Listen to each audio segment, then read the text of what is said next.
The moment that changed everything started with an ordinary evening, just me, unwinding after a long day. I had no idea that stepping into the bathroom for a quick shower would turn into a nightmare that would shake my entire world. It was supposed to be a moment of peace, a break from the chaos of the house. But what happened next made my heart pound so hard I could hear it over the running water. I had always felt a little uneasy around my stepmother, Lisa. She wasn't cruel or mean, but something about her never sat right with me. Maybe it was the way she carried herself, too perfect, too calculated, or maybe it was the way she looked at my dad, almost as if she were pretending to love him rather than truly caring. I never had any real proof that she was hiding something, but deep down, I had always felt there was more to her than she let on. That night, the house was quiet. My dad had left for a business trip, and it was just Lisa and me. I didn't think much of it. I had lived with her for years, and despite my doubts, she had never done anything outright suspicious.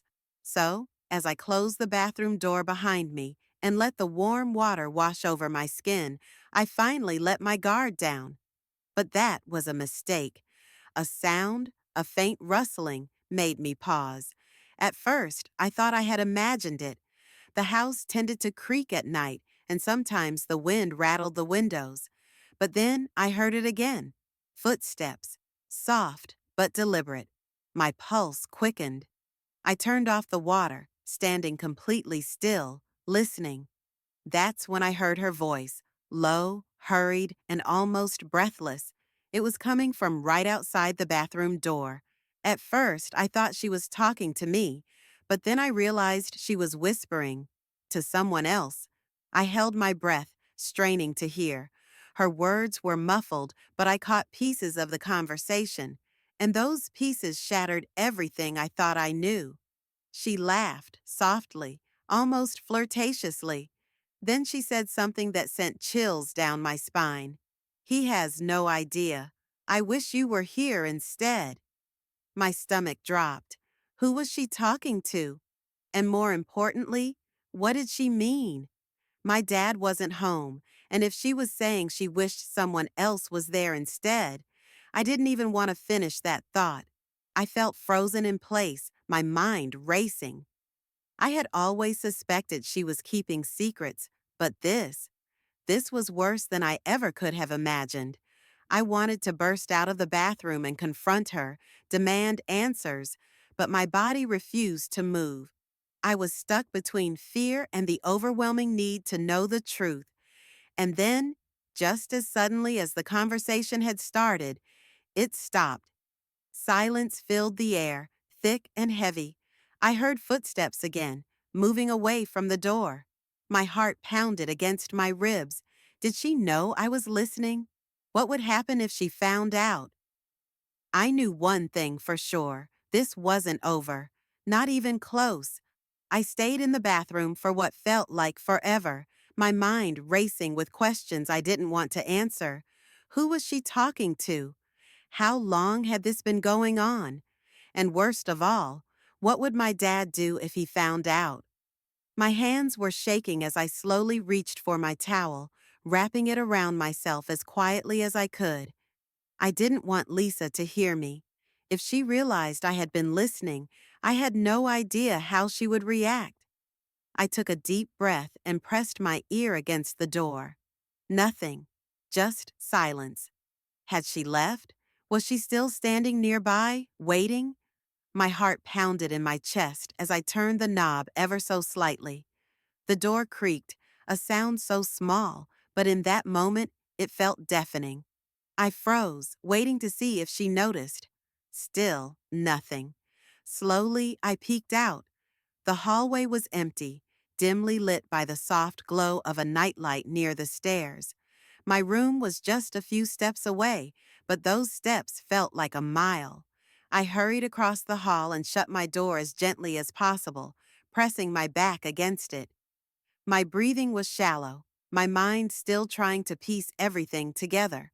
I grabbed my phone, my fingers trembling as I unlocked the screen. Should I text my dad? No, what would I even say? Hey, I think Lisa is cheating on you? That would destroy him. And what if I was wrong? I needed proof. But how? It wasn't like she would just admit it if I asked. I sat on my bed, staring at the ceiling, replaying the moment over and over. Lisa had always been careful, always played the role of the perfect wife. But now I had seen a crack in her mask, and I couldn't ignore it. I started thinking back, trying to remember anything suspicious. There were times she had been overly protective of her phone, times she had dressed up way more than necessary just to run errands, and moments when she had suddenly ended calls the second my dad walked into the room. I had brushed it off before, thinking maybe I was just overanalyzing. But now, I wasn't so sure. A part of me wanted to barge into her room and demand the truth, but I knew that wouldn't get me anywhere. Instead, I needed to be smart, careful. If Lisa was hiding something, I was going to find out. And I had a feeling I wouldn't like what I discovered. The next morning, I avoided Lisa as much as possible. I could hear her moving around the kitchen, humming softly like nothing had happened. It made my skin crawl. How could she act so normal when I knew what I had heard? Every time I looked at her, I felt like I was seeing a stranger. I grabbed my phone and scrolled through my messages, debating whether to talk to my best friend Ethan about it. He had a way of looking at things logically, breaking them down without emotion clouding his judgment. But this wasn't just any situation. This was my family. If I told him, it would make everything real. And I wasn't sure I was ready for that. Instead, I decided to do something risky. I needed to see Lisa's phone. It was the only way to know for sure who she had been talking to. But getting to it wouldn't be easy. She always kept it close, rarely leaving it unattended. Still, I had to try. As the day went on, I watched her carefully, looking for my chance.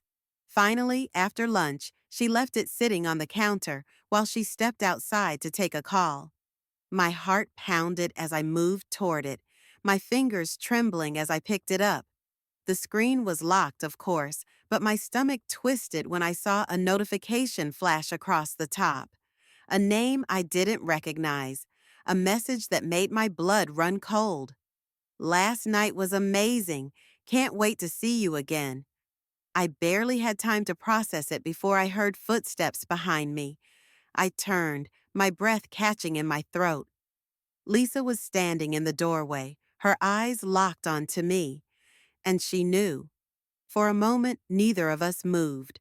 The air between us felt heavy, like the calm before a storm. Lisa's eyes flickered from her phone in my hands to my face, and in that split second, I saw something I hadn't seen before. Fear, not anger, not annoyance, fear. She took a slow step forward, her expression carefully controlled, but I could see the tension in her jaw. "What are you doing?" she asked, her voice unnervingly calm. I swallowed hard, my fingers gripping the phone tighter. I wanted to confront her, to demand answers, but my mind was spinning too fast to form the right words. Instead, I blurted out, "Who's sending you messages like that?" Her eyes darkened. "That's none of your business," she said quickly, reaching for the phone. But I stepped back, my pulse racing. "It is my business," I shot back, my voice shaking. "You're married to my dad, and I heard you last night." Her face paled, just for a second.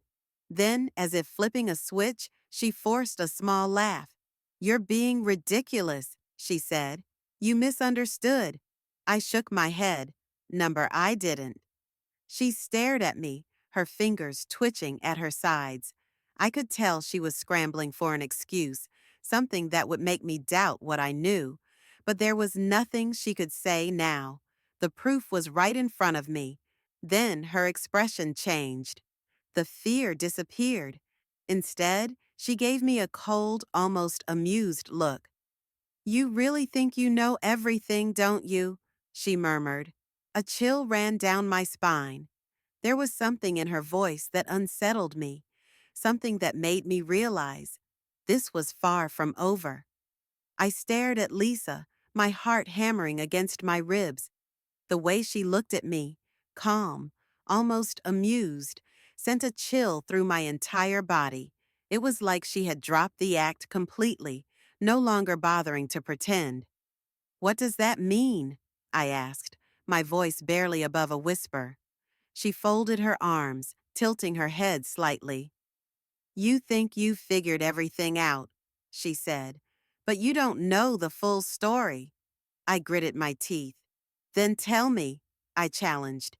"Tell me who you were talking to last night. Tell me why someone is texting you about last night being amazing." Lisa sighed, shaking her head as if I were some clueless child. "You wouldn't understand," she muttered. I tightened my grip on the phone. "Try me." For a moment, she just stood there, watching me. Then, in a move so quick I barely had time to react, she lunged forward and snatched the phone from my hands. "Enough," she snapped. "Stay out of things that don't concern you." I took a step back, my breath coming fast. "It does concern me," I said. "Dad deserves to know." She scoffed. "And you think he'll believe you?"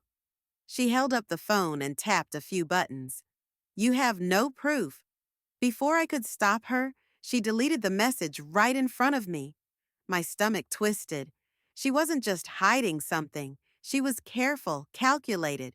She knew exactly what she was doing. I opened my mouth to argue, but then something happened that made my blood run cold. A knock at the door. Not just any knock, 3 quick taps, followed by a pause, a pattern. Someone who knew they needed to be discreet. Lisa's entire body tensed.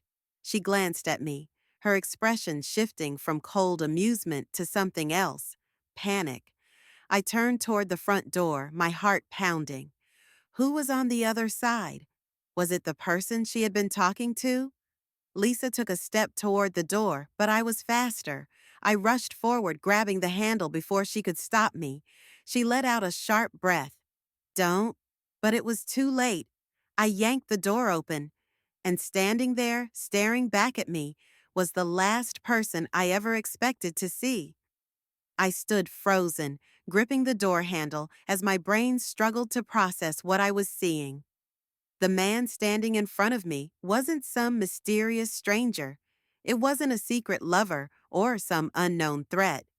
It was my dad's best friend, Mark. Lisa's sharp intake of breath behind me told me everything I needed to know. She hadn't expected me to see him.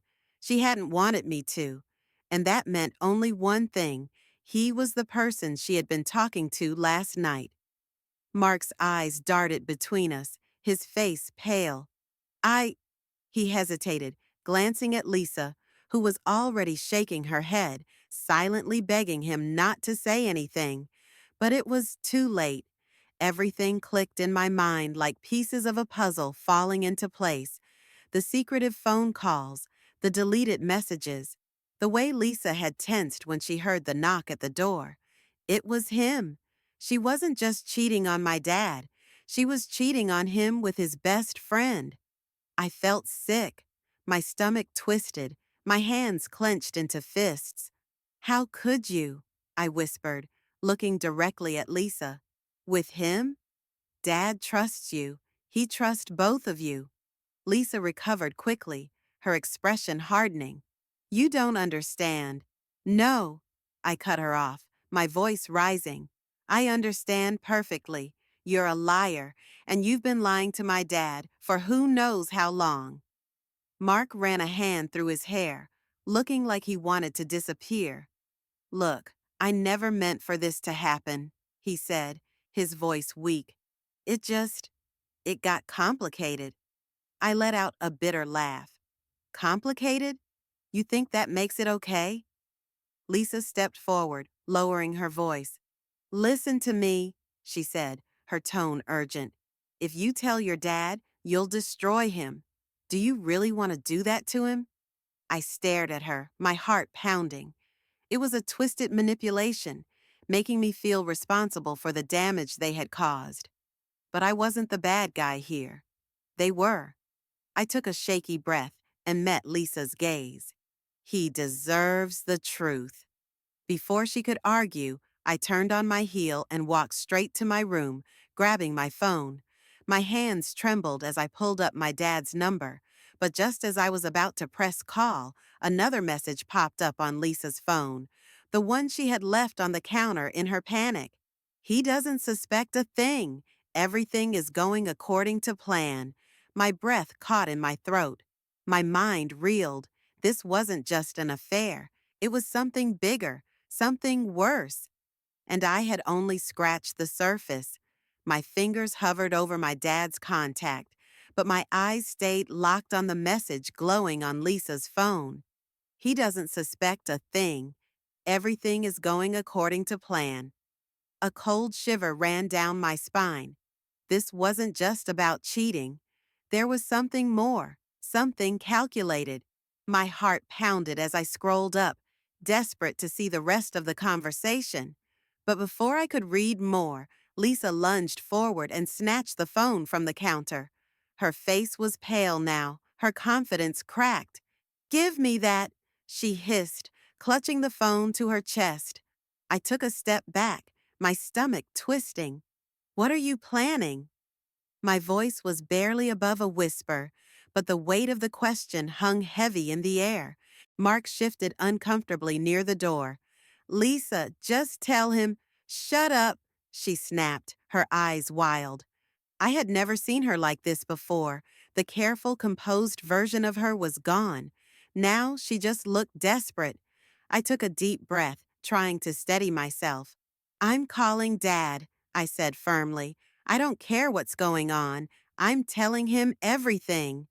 Lisa's expression hardened, but before she could say another word, the sound of tires crunching on gravel outside made us all freeze. A car door slammed. My dad was home. Lisa's face drained of color.